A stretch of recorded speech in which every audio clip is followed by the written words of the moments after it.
ഗുരുബ്രഹ്മ ഗുരുർവിഷ്ണു ഗുരുർദേവോ മഹേശ്വര ഗുരു സാക്ഷാത് പരബ്രഹ്മ തസ്മൈ ശ്രീ ഗുരവേ നമ. എല്ലാ ഭക്തമക്കൾക്കും എൻ്റെ വിനീതമായ പ്രണാമം. സർവ ഭക്തമക്കളെയും പരമാത്മാവിൽ അർപ്പിക്കുന്നു. ഓം ലോകാ സമസ്ത സുഖിനോ ഭവന്തു. നമുക്ക് നാരായണീയം വായിക്കാം. ജരാസന്ധ യുദ്ധം, ദശകം 77. കഴിഞ്ഞ പ്രാവശ്യം നമ്മൾ 6-ാം ശ്ലോകം വരെ വായിച്ചു. അതിൽ വായിച്ചത് ഭഗവാൻ ജരാസന്ധൻ്റെ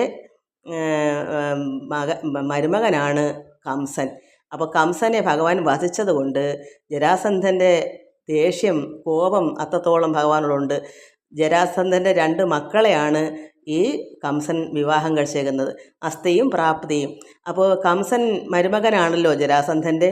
അപ്പോൾ ഈ കംസൻ്റെ ഭാര്യമാരായ ഈ 2 മക്കള് ഭർത്താവായ ഈ കംസനെ വധിച്ചത് കൊണ്ട് ജരാസന്ധന് ഭഗവാനോട് ശത്രുത്വമാണ്.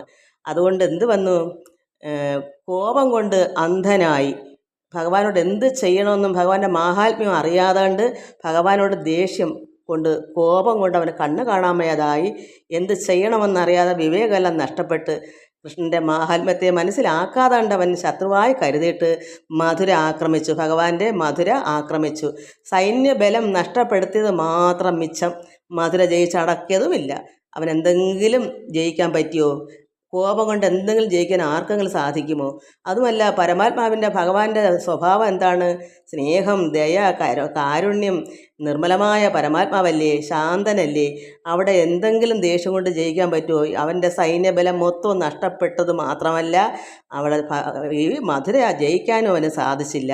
അതാണ് നമ്മൾ കഴിഞ്ഞ പ്രാവശ്യം വായിച്ചത്. നമുക്കിന് 7-ാമത്തെ ശ്ലോകം തൊട്ട് വായിക്കാം. ശ്ലോകം 7. ബദ്ധം ബലാദധബലേന ബലോത്തരം ത്വം ഭൂയോ ബലോദ്യമരസേന മുമോചിതൈനം നിശേഷ ദിഗ്ജയ സമാഹൃത വിശ്വസൈന്യാൽ ഓ അന്യസ്തദോ ഹി ബല പൗരുഷവാംസ്തദാനി. ബദ്ധം ബലാദധബലേന ബലോത്തരം ത്വം ഭൂയോ ബലോദ്യമരസേന മുമോചിതൈനം നിശേഷ ദിഗ്ജയ സമാഹൃത വിശ്വസൈന്യാൽ ഓ അന്യസ്തദോ ഹി ബല പൗരുഷവാംസ്തദാനി. അങ്ങനെ അവൻ്റെ സൈന്യബലമെല്ലാം നഷ്ടപ്പെട്ടിട്ട് മധുര ജയിക്കാനും ഒക്കെ. എന്നിട്ടും അവൻ അതിനുശേഷം സേനാബലം നഷ്ടപ്പെട്ട ആ ജരാസന്ധനെ ബലരാമൻ, ഭഗവാന്റെ ജ്യേഷ്ഠനായ ബലരാമൻ പിടിച്ചു കെട്ടി ബന്ധനസ്ഥനാക്കിയവനെ, ജരാസന്ധനെ. എന്നാലോ അവനെ വധിച്ചില്ല. വീണ്ടും പടകൂട്ടി വന്നു കൊള്ളട്ടെ എന്ന് കരുതി അവനെ വിട്ടയച്ചാൽ അവൻ്റെ ബാക്കി സൈന്യങ്ങളും ശത്രുക്കളും എല്ലാം കൂടെ വീണ്ടും വരുമ്പോൾ എല്ലാത്തിനോടെ ഒന്നിച്ച് വീണ്ടും ശത്രുക്കളെ വധിക്കാമല്ലോ. അതുകൊണ്ട് ഭഗവാൻ അവനെ വിട്ടയക്കുക ചെയ്തത്. കാരണം അവനെ ഒരുത്തനെ കൊന്നിട്ട് എന്താ കാര്യം? ഒരുപാട് ശത്രുക്കൾ വീണ്ടും കിടക്കുമല്ലേ. അവ സൈന്യങ്ങളായിട്ട് വരുമ്പോൾ കുറേ കൂടെ വധിക്കാമല്ലോ. അതുകൊണ്ട് ഭഗവാൻ എന്ത് ചെയ്തു? അവനെ വധിക്കാതെ വീണ്ടും വരട്ടെ എന്ന് കരുതി, പടകൂട്ടി വന്നുകൊള്ളട്ടെ, അവൻ്റെ ബാക്കി സൈന്യങ്ങളുമായിട്ട് വരട്ടെ എന്ന് കരുതി അവനെ വധിച്ചില്ല. തന്മൂലം അത് കാരണം ശത്രു സംഹാരം നടത്താം എന്ന വിചാരത്തിൽ വിട്ടയച്ചു. അപ്പം അവനെ വിട്ടയച്ചത് വീണ്ടും അവൻ യുദ്ധത്തിന് വരുമെന്ന് ഭഗവാൻ അറിയാം. കാരണം കോപമുള്ളവരൊരിക്കലും തോറ്റ് അടങ്ങത്തില്ല. അവർ തോറ്റ് എത്രത്തോളം ഉണ്ടത് മൊത്തം തീരുവോളം അവർ മുന്നോട്ട് വരും. കോപം കൊണ്ട് ഒരിക്കലും ആർക്കും ജയം കിട്ടത്തില്ല എന്ന് നമുക്കത് മനസ്സിലാക്കണം. സർവ്വതും നശിക്കുന്നത് വരെ അവരിങ്ങനെ ചാടി നിൽക്കും. അതാണ് ഈ കോപമുള്ളവരുടെ കണ്ണ് കാണാൻ വയ്യ. കാരണം വിവരമില്ല, എല്ലാം നഷ്ടപ്പെടും, ബോധം എല്ലാം പോയിട്ട് അന്ധനാവുന്നത് കൊണ്ടാണ് അങ്ങനെ വരുന്നത്. അത് നമ്മൾക്ക് മനസ്സിലാക്കണം. നമുക്ക് തന്നെ അറിയാം, ഓരോ ഭവനത്തിലും പല വീടുകളിൽ നിന്ന് 100-ന് 90 വീടുകളിലും ഇങ്ങനെയാണ്. 5-10 ആൾക്കാരുണ്ടെങ്കിൽ ഒരാളിൽ ശാന്തനായിരിക്കും, ബാക്കി എല്ലാവരും എടുത്തിയാട്ടക്കാരും കോപമുള്ളവരുമാണ്. എന്ത് ചെയ്യും? ഇന്ന് ലോകമേ അങ്ങനെ, കരികാലം എന്നല്ലാതെ എന്ത് പറയാനാ? എന്നാൽ ഈ കോപം കൊണ്ട് ഒന്നും ജയിക്കാൻ പറ്റുകയില്ല എന്ന് നമുക്കിതിൽ കൂടെ മനസ്സിലാക്കാം. അവൻ വീണ്ടും വരുന്നത് എന്താ? സർവ്വതും നശിക്കണം. കോപം അങ്ങനെയാണല്ലോ. അവൻ്റെ ഉന്മൂല നാശം വരുത്തണം. വിനാശകാലേ വിപരീത ബുദ്ധിയെന്ന് നമുക്ക് ബുദ്ധിയുള്ളവർ മനസ്സിലാക്കിയിട്ട് എന്ത് ചെയ്യണം? സമാധാനപ്പെട്ട് അടങ്ങി ക്ഷമിച്ചിരിക്കാമെങ്കിൽ ഒന്നും നശിക്കത്തില്ല. ഇതെന്താ? സർവ്വതും നശിക്കുന്നതോളം അവൻ മുന്നോട്ട് ചാടും. കോപം അങ്ങനെയാണ്, കണ്ണ് കാണാൻ പാടില്ല, വിവരമില്ല, എല്ലാം നഷ്ടപ്പെടും. അതുകൊണ്ട് ഇവിടെ ഭഗവാനും എന്ത് കരുതി? അവനെ കൊല്ലണ്ട, അവനെ വിട്ടാൽ അടുത്ത സൈന്യബലമായിട്ട് എല്ലാം കൂടെ വരുമ്പോൾ ഒന്നിച്ചെല്ലാത്തിനും കൂടെ വധിക്കാമല്ലോ എന്ന് ഭഗവാൻ കരുതി. അങ്ങനെ അവനെ വിട്ടയച്ചു. അക്കാലത്ത് നിശേഷ ദിഗ്ജയം നടത്തി പിടിച്ചെടുത്ത സമസ്ത സൈന്യ ബലമുള്ള അവനേക്കാൾ ബലവും പൗരുഷവുമുള്ള മറ്റൊരുത്തനുണ്ടായിരുന്നില്ല. ഈ ജരാസന്ധനെ പോലൊരു എല്ലാം ദിഗ്ജയം ചെയ്ത് സർവത്തിനെയും പിടിച്ചെടുക്കാനുള്ള കരുത്ത് ഇവനെ പോലെ ആർക്കും ഉണ്ടായിരുന്നില്ല. ജരാസന്ധൻ അത്രമാത്രം ധൈര്യശാലിയായ പൗരുഷമുള്ളവനായിരുന്നു. സമസ്ത സൈന്യ ബലമുള്ള അവൻ, എല്ലാം കൊണ്ടും അവന് ബലമുണ്ടായിരുന്നു. അതാണല്ലോ ഇത്ര അഹങ്കാരം വന്നത്. അതുകൊണ്ട് ഇവിടെ എന്താ നമുക്ക് മനസ്സിലാക്കേണ്ടേ, യവൻ ഈ കോപമുള്ളവർ എപ്പോഴും നശിക്കാതിരിക്കത്തില്ല. അതായത് നമുക്കൊരു പഴഞ്ചൊല്ലുണ്ടല്ലോ, എന്തോ ദുഷ്ടനെ പന പോലെ വളർത്തുമെന്ന്. അതാണിത്. ഒരു ദുഷ്ടനെ അങ്ങേയറ്റം വരെ വളർത്തി വെക്കും. അവൻ സൈന്യബലത്തിൻ്റെ അഹങ്കാരം കൊണ്ട്, ശരീരത്തിനൊക്കെ ആരോഗ്യം കൊണ്ട് തിന്ന് കൊഴുക്കുമ്പോൾ എല്ലാവർക്കും തോന്നി എനിക്ക് എല്ലാവരെക്കാളും മെച്ചമാണ്, ഞാൻ ആരാ ആള്, എന്നെ ആർക്കും തോൽപ്പിക്കാൻ പറ്റുമോ എന്നിങ്ങനെ ഉള്ളിലിരിക്കത്തോളം അവൻ എന്ത് വരും, അഹങ്കാരം വർദ്ധിച്ച് പന പോലെ വളരും. ഈ ദുഷ്ടനെ പന പോലെ വളർത്തുന്ന അങ്ങനെയാണ്. അങ്ങനെ അങ്ങ് ഉച്ചിയിലെത്തും, തലപ്പിലെത്തുമ്പം ദാ കിടക്കുന്ന ഒരു വീഴ്ച. അത്രത്തോളം പൊക്കത്തെ അഹങ്കാരം വരുമ്പോൾ അതിനെ അത്രമാത്രം കുഴി താഴേക്കുണ്ടെന്ന് മനസ്സിലാക്കാത്തത് കൊണ്ടാണ് ഇത് സംഭവിക്കുന്നത്. ഒരു വീഴ്ച വീണാൽ ഒരു രക്ഷയില്ല പിന്നെ. അതുകൊണ്ട് ഈ അഹങ്കാരികൾക്കെല്ലാം ഇതാണ് സംഭവം. നമുക്കിത് മനസ്സിലാക്കാനുള്ളത് ഇതാണ്. നമുക്ക് എത്രത്തോളം അഹങ്കാരം വർദ്ധിക്കും അത്രത്തോളമാണ് നമ്മുടെ ദുരിതം, ആപത്ത് അത്രത്തോളം ഉണ്ട്. ഈ പൊട്ട കിണറിൻ്റെ കുഴി വലിയൊരു കൂപമായിരിക്കും, ഒരിക്കലും കരകയറാൻ പറ്റാതെ വീണ് പോവും, അത്രയേ ഉള്ളൂ. ഇത് നമുക്ക് മനസ്സിലാക്കാൻ ഇതാണ് ഇതിൻ്റെ പാഠം. വിനാശകാലേ വിപരീത ബുദ്ധി തോന്നും, അഹങ്കാരം വർദ്ധിക്കും, തിന്ന് കൊഴുത്ത് അങ്ങനെ ഒരു പ്രായമുണ്ട്. ആ പ്രായത്തിൽ അഹങ്കരിക്കുന്നവരുടെ ഗതി ഇതാണെന്ന് നമ്മൾ മനസ്സിലാക്കാനാണ് ഇതൊക്കെ നമ്മൾ പഠിക്കുന്നത്. നമുക്ക് അടുത്ത അപ്പോൾ ഇവന് പൗരുഷം വളരെ ഉണ്ട്, സൈന്യബലമുണ്ട്, അതിൻ്റെ അഹങ്കാരമാണ് കണ്ണു കാണാൻ വയ്യാത്ത ദേഷ്യം, കോപമുള്ളത്. കോപം കൊണ്ട് അവൻ അന്ധനായി തീർന്നു. നമുക്ക് അടുത്ത ശ്ലോകം വായിക്കാം. ശ്ലോകം 8. ഭഗ്ന സലഗ്ന ഹൃദയോ പിതൃപൈ പ്രണുന്യോ യുദ്ധം ത്വയാ വ്യഥിത ഷോഡശ കൃത്വയേവം അക്ഷൗഹിണീ ശിവാസ്യ ജഗന്ധ വിഷ്ണോ സംഭൂയ സൈക നവതി ത്രിശതം ദദാനി. ഭഗ്നസലഗ്ന ഹൃദയോപി നൃപൈ പ്രണുന്യോ യുദ്ധം ത്വയാ വ്യഥിത ഷോഡശ കൃത്വയേവം അക്ഷൗഹിണീ ശിവാസ്യ ജഗന്ധ വിഷ്ണോ സംഭൂയ സൈക നവതി ത്രിശതം തദാനി. യുദ്ധത്തിൽ തോറ്റ് തുന്നം പാടി പിൻവാങ്ങിപ്പോയെങ്കിലും ആ ജരാസന്ധൻ അടങ്ങിയിരുന്നില്ല.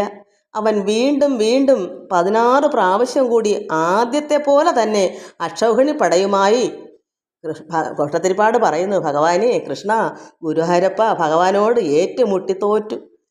ആദ്യം എങ്ങനെ വന്നു, സൈന്യബലമെല്ലാം ആയിട്ട് വന്ന് അവനെ പിടിച്ചു കെട്ടി. അപ്പോൾ വന്നതുപോലെ തന്നെ 16 പ്രാവശ്യം കൂടി അതുപോലെ വന്നു, ആദ്യത്തെ പോലെ തന്നെ വന്നു. 16 പ്രാവശ്യം അക്ഷൗഹിണി പടയുമായി വന്ന്. അപ്പോൾ ഭട്ടതിരിപ്പാടിന് പറയുന്നു, ഭഗവാനെ കൃഷ്ണ ഭഗവാനോട് ഏറ്റുമുട്ടി തോറ്റു. അപ്പോൾ അങ്ങ് ആ യുദ്ധത്തിൽ കൂടി അവൻ്റെ 391 അക്ഷൗഹിണി പടയെയും കൊന്നൊടുക്കി. ശിവ ആശ്ചര്യം തന്നെ. ഭട്ടതിരിപ്പാട് ഭഗവാനോട് പറയുന്നു, ഗുരുവായൂരപ്പ നാരായണ കൃഷ്ണ ഭഗവാനോട് അവൻ 16 പ്രാവശ്യം കൂടി വന്ന് ഏറ്റുമുട്ടി തോറ്റു. അപ്പോൾ ഭഗവാൻ എന്ത് ചെയ്തു, ആ യുദ്ധത്തിൽ കൂടി അവൻ്റെ 391 അക്ഷൗഹിണി പടയെയും കൊന്നങ്ങൊടുക്കി. അപ്പോൾ ഭഗവാനെ ശിവ ആശ്ചര്യമെന്ന് ഭട്ടതിരിപ്പാട് പറയുന്നു. നമ്മൾക്കും അത് മനസ്സിലാക്കുമ്പോൾ നമുക്കെന്താ പഠിക്കാനുള്ളത്? നമ്മളും തോറ്റ് തുന്നം പാടുന്നേക്കാൾ എത്രയോ നല്ലതാ ആദ്യമേ ഇതങ്ങ് ക്ഷമിച്ചിരുന്നാൽ. ഇന്ന് എല്ലാവർക്കും അത് മനസ്സിലാവത്തില്ല. എന്താ, കോപം കൊണ്ട് അന്ധനായി പോകുന്ന എല്ലാവരും. ഓരോ വീടുകളിലും കുട്ടികളെന്താ ഇങ്ങനെയൊക്കെ ആകുന്നത്? കോപം. ഈ കലികാലം അങ്ങനെയാണല്ലോ, വിഷമാണല്ലോ. അപ്പം തനിയെ തന്നെ ഉണ്ടാകും വിഷം. ഈ പ്രപഞ്ചം അങ്ങനെ കിടക്കുക, ഈ യുഗം അങ്ങനെയായിപ്പോയി. അതിന് നമുക്ക് ഒരേ ഒരു മാർഗം, കുട്ടികളെല്ലാം വീട്ടിൽ ഉള്ള സമയത്ത് ഈശ്വരനെ ആരാധിച്ച് ഭഗവാനുള്ള ഭക്തിയിലും സ്നേഹത്തിലും സർവ്വപേരടുത്ത് ശാന്തതയും സമാധാനവും സ്നേഹവും ഉള്ള രീതിയിൽ വളർത്താൻ കുട്ടിനാളിലെ പഠിപ്പിച്ചു വന്നില്ലെങ്കിൽ ഇന്ന് നമുക്കറിയാമല്ലോ ഇന്ന് ലോകം എത്രമാത്രം നശിച്ചു പോകുന്നു. അത് എന്താ കാരണം? ഈ പ്രപഞ്ചത്തിൽ ഇപ്പോൾ അവസ്ഥ അങ്ങനെയായതുകൊണ്ടാണ് കൂടുതലും. എൻ്റെയൊക്കെ കുട്ടിക്കാലത്തൊന്നും ഇത്രമാത്രം ഒരു കുഴപ്പവും ഇല്ലായിരുന്നു, ഇങ്ങനെയൊന്നും ഇല്ലായിരുന്നു.